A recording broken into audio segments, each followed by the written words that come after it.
So this is another nice aspect of the hobby.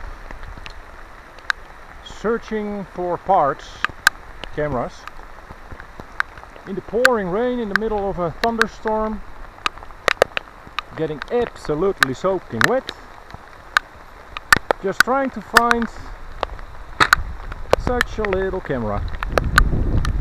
I give up for today because it's, well, not so funny anymore.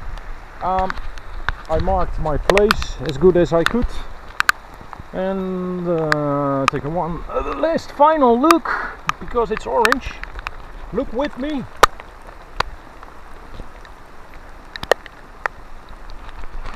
Do you see a tiny orange camera? No, me neither. Calling it a day, and I hope I will find it tomorrow because it had some nice footage on it, I hope. So bye bye.